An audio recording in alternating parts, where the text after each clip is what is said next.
जय भारत प्रिय दर्शकों, मीन राशि वाले जातकों के लिए अगस्त 2024 किस प्रकार से रहेगा, उनकी वैवाहिक स्थिति कैसी रहेगी, नौकरी की स्थिति कैसे रहने वाली है, शिक्षा किस प्रकार से रहेगी, व्यापार कैसा रहेगा, सारी की सारी जो गणनाएं हैं वह आपके समक्ष रख करके आपको अगस्त 2024 का पूर्ण राशिफल बताने जा रहा हूं। गोचर की स्थिति से तो आप सभी अवगत हैं। 16 अगस्त को सूर्य जाएगा सिंह राशि में, बुध जो है वह वक्री हो गया है और साथ ही साथ वह 22 अगस्त को चला जाएगा कर्क राशि में।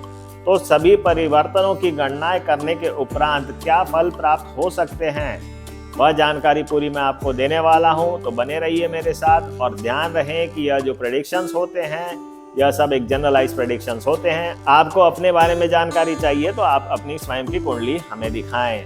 मैं हूं ज्योतिष मार्गदर्शक ज्योतिष आचार्य आकाश। आप देख रहे हैं नक्षत्र ज्योतिष।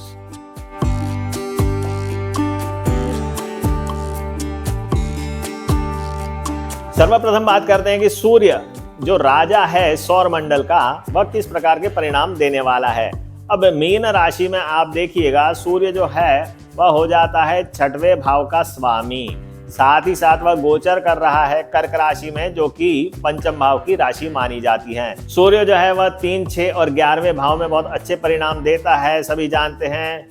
तो हम देखते हैं, आज जज करेंगे कि मीन राशि वाले जातकों के लिए क्या परिणाम यह लेके आया है। तो सूर्य ने एक्टिवेट कर दिए 6वें भाव और पंचम भाव, परंतु पंचम भाव पे यह ज्यादा इम्पैक्ट देगा क्योंकि वर्तमान में कर्क राशि में इसका गोचर है। तो इस प्रकार से सूर्य ने पंचम भाव और 6वां भाव जो है उसे एक्टिवेट कर दिया है। अब 5वें भाव और 6वें भाव के क्या परिणाम मिलने वाले हैं, आइए जज करते हैं। सर्वप्रथम पंचम भाव में सूर्य का गोचर है, तो कहीं ना कहीं संतान के साथ कुछ विवाद हो सकते हैं। संतान के साथ संबंध जो है वह अच्छे नहीं रहेंगे क्योंकि सूर्य अपने राशि से 12वें में गोचर कर रहा है और वह पंचम भाव की राशि मानी जाती है। लव अफेयर्स में कहीं ना कहीं किसी प्रकार से विवाद हो सकते हैं या छल कपट हो सकता है, क्योंकि सूर्य जो है वह छल कपट का कारक नहीं माना जाता, वह सत्यता का कारक माना जाता है। परंतु अपने से द्वादश होकर के वह अगर पंचम भाव में गोचर करेगा तो लव अफेयर्स में कहीं ना कहीं आपको असत्यता या कटुता की प्राप्ति हो सकती है या संबंधों में कटुता हो सकती है। प्रेम संबंधों के लिए तो बहुत अच्छा समय नहीं दिख रहा। इसी प्रकार से आप देखेंगे कि वैवाहिक जीवन के लिए भी सूर्य कुछ ज़्यादा फलदायी नहीं है, सामान्य दिख रहा है। परंतु नौकरी और प्रोफेशनल लाइफ के लिए, आपके लिए, कैरियर के लिए बहुत अच्छा माना जाएगा। परंतु 16 अगस्त के बाद ये संपूर्ण फल अच्छे देने वाला है। फिलहाल तो यह क्या करेगा, फिलहाल यह नौकरी में सबका सहयोग प्रदान करेगा। आपके जो बॉस हैं उनका भी सहयोग आपको प्राप्त होगा। धनार्जन की स्थिति अच्छी बनी रहेगी, पिता के साथ संबंध भी अच्छे बने रहेंगे। थोड़ी बहुत कटुता हो सकती है परंतु बहुत ज़्यादा नहीं। ओवरऑल तो सूर्य के परिणाम ठीक ठाक ही मिलने वाले हैं मीन राशि वाले जातकों के लिए।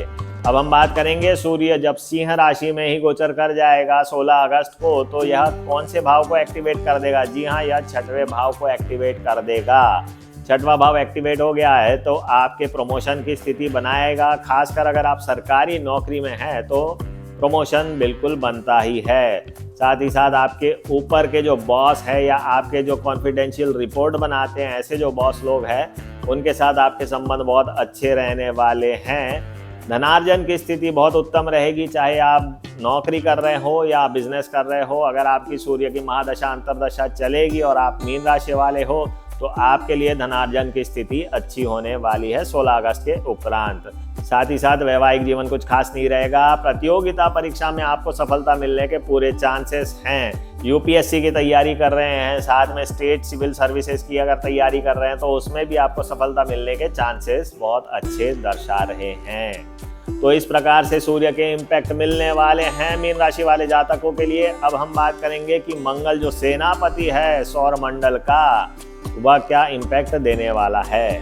मंगल वर्तमान में गोचर कर रहा है वृषभ राशि से, जो कि हो जाती है तृतीय राशि। साथ ही साथ मंगल जो है वह स्वामी है द्वितीय भाव का और नवम भाव का। तो द्वितीय और नवम भाव के साथ साथ इसने तृतीय भाव को भी एक्टिवेट कर दिया है। तो 3, 2nd और 9th हाउस एक्टिवेट हो गए हैं। अब 3, 2nd और 9th हाउस एक्टिवेट हो गए हैं तो इसके क्या परिणाम मिलने वाले हैं। तो सर्वप्रथम तो किसी न किसी प्रकार के बदलाव की स्थिति तो बहुत दिख रही है। अगर आप नौकरी में हैं या किसी प्रकार के परिवर्तन चाहते हैं, आप प्रयास कर रहे हैं, इंटरव्यू दे रहे हैं, तो परिवर्तन की पूर्ण संभावनाएं यह दर्शा रहा है। साथ ही साथ इस परिवर्तन के माध्यम से आपको हो सकता है धनार्जन भी अच्छा हो, क्योंकि सेकंड हाउस भी एक्टिवेटेड है। इंटरव्यू में सफलता के पूर्ण योग दिखा रहा है। कंपटीशन एग्जाम्स में भी आपको सफलता दर्शा रहा है। साथ ही साथ अगर आप रिसर्च ओरिएंटेड कुछ कार्य करते हैं तो उसमें भी आपको सफलता मिलेगी। आपके स्व पराक्रम से आपको धनार्जन की स्थिति अच्छी यह दर्शा रहा है। ओवरऑल अच्छा ही टाइम है नौकरी के लिए, कैरियर के लिए। गृहस्थ सुख के लिए कुछ ज्यादा खास नहीं रहता है। तृतीय भाव यानी कि छोटा भाई या पड़ोसियों के साथ आपके संबंध थोड़े बहुत कठिन हो सकते हैं, या परेशानी वाले हो सकते हैं, या विवाद वाले हो सकते हैं। थोड़ा सावधानी रखें। अन्यथा ओवरऑल सब कुछ ठीक ठाक ही दिख रहा है। परिणाम अगर देखा जाए तो प्रेम संबंधों के लिए भी बहुत कुछ खास नहीं है, सामान्य है। वैवाहिक जीवन के लिए भी सामान्य है। परिवार में सुख आपको ठीक ठाक ही मिलने वाला है। तो अब हम बात करेंगे जब मंगल मिथुन राशि में गोचर करेगा तो क्या परिणाम देगा। मंगल मिथुन राशि से गोचर करने वाला है तो इसने चतुर्थ भाव को एक्टिवेट कर दिया है। साथ ही साथ द्वितीय भाव भी एक्टिवेटेड है और नवम भाव भी एक्टिवेटेड है। तो 4, 9 और 2 हाउसेस जो है वह एक्टिवेट हो चुके हैं। तो इसके क्या परिणाम मिलने वाले हैं, आइए चर्चा करते हैं। 4th हाउस को एक्टिवेट कर दिया है तो जमीन जायदाद से संबंधित आपके जो कार्य है वह हो सकते हैं। जमीन जायदाद की कोई सरकारी लिखा पढ़ी हो रही है तो वह काम पूर्ण जरूर होने वाले हैं। शिक्षा के लिए बहुत उत्तम समय चल रहा है। अगर आप मेहनत करते हैं तो आपको सफलता मिलने की पूरी संभावनाएं यह दर्शा रहा है। बिजनेस और नौकरी के लिए भी बहुत अच्छा समय है। धनार्जन के लिए बहुत अच्छा समय रहेगा। वैवाहिक जीवन के लिए भी अच्छा समय माना जाएगा। गृहस्थ सुख के लिए थोड़ा सा सामान्य समय यह दर्शा रहा है। तो ओवरऑल मंगल जब मिथुन राशि में जाएगा तो आपके लिए ठीक ठाक ही समय लेके आया है। परंतु मंगल क्योंकि विवाद का कारक है तो थोड़ा आपको सावधानी जरूर रखनी चाहिए। आपकी वाणी जो है उसको थोड़ा लिमिटेशंस में रखें तो कभी विवाद नहीं होने वाले हैं। अब हम बात करेंगे कि बुध किस प्रकार के परिणाम देने वाला है। बुध सौर मंडल का राजकुमार जो है उसकी बात करते हैं तो मीन राशि वाले जातकों के लिए वह हो जाता है चतुर्थ भाव का स्वामी, साथ ही साथ सप्तम भाव का स्वामी। और वर्तमान में यह गोचर कर रहा है सिंह राशि से। तो सिंह राशि हो जाती है मीन राशि से छठवीं राशि। तो यह एक्टिवेट कर रहा है छठवें भाव को, सप्तम भाव को और चतुर्थ भाव को। अब 6th हाउस एक्टिवेट है, 7th हाउस एक्टिवेट है और 4th हाउस एक्टिवेट है। तो क्या परिणाम मिलने वाले हैं, तो सर्वप्रथम आप देखिएगा कि आपको कहीं ना कहीं रेंटल एग्रीमेंट्स में कहीं ना कहीं आपको लाभ होने वाला है। रेंटल इनकम की संभावनाएं आपकी बढ़ जाएगी। साथ ही साथ आपके वैवाहिक जीवन में थोड़ा बहुत अनबन वगैरह होने की संभावनाएं यह दर्शा रहा है। घर में क्लेश होने की संभावनाएं बिल्कुल दर्शाता है। परंतु आप यह जान के हैरान हो जाएंगे कि छोटे से मैटर पे ही विवाद होने वाले हैं, कोई बहुत बड़े मैटर पे नहीं। नौकरी के लिए बहुत अच्छा समय माना जाएगा। प्रमोशन तो नहीं कह सकते परंतु धनार्जन की स्थिति अच्छी रहेगी। व्यापार के लिए भी यह बहुत अच्छे योग दिखा रहा है। तो ओवरऑल बुध के परिणाम अच्छे ही मिलने वाले हैं। संतान के साथ कुछ खास समय नहीं रहेगा, सामान्य रहने वाला है। ओवरऑल पिता के साथ भी संबंध थोड़े खटास वाले रह सकते हैं इस दशा और अंतरदशा के इम्पैक्ट की वजह से। तो मीन राशि वाले जातक और उनकी अगर बुध की महादशा अंतरदशा चल रही हो तो जो परिणाम मैं बता रहा हूँ वह मिलने की संभावनाएं बहुत अधिक हो सकती है। अब हम बात करेंगे कि बुध जो है वह कर्क राशि में चला जाएगा तो कौन से हाउस एक्टिवेट करने वाला है।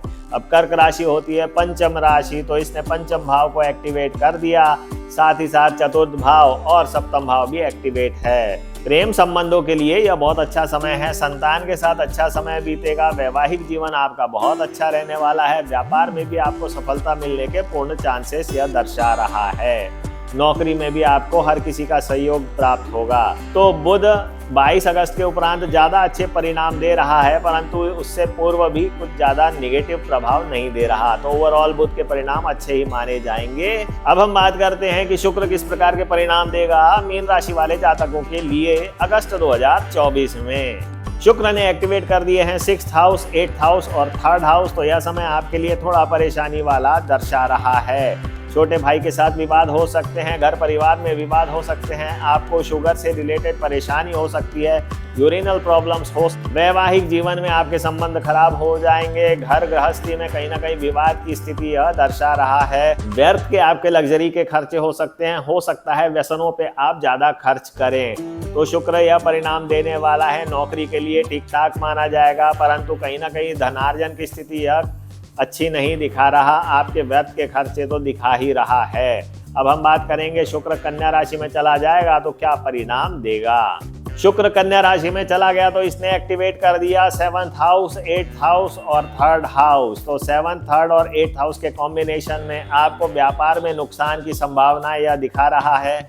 आपको एग्रीमेंट साइन करते वक्त बहुत ध्यान रख करके एग्रीमेंट साइन करने हैं।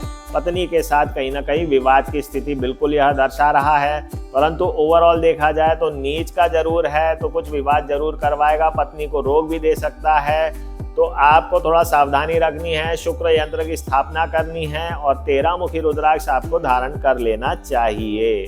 तो यह तो थे शुक्र के परिणाम, मंगल के परिणाम, बुध के परिणाम और सूर्य के परिणाम अगस्त 2024 में। अगर आपको यह जानकारी अच्छी लगती है तो लाइक, शेयर और कमेंट अवश्य करें, और आप मुझसे संपर्क करना चाहते हैं तो नंबर्स दिए हुए हैं। आपको रत्न चाहिए, यंत्र चाहिए, रुद्राक्ष चाहिए, शालिग्राम चाहिए या अन्य कोई भी रिलीजियस सामग्री चाहिए तो आप हमसे संपर्क करें। हमारा ऑफिस भोपाल में है और हमारा वेबसाइट है www.panditakash.com।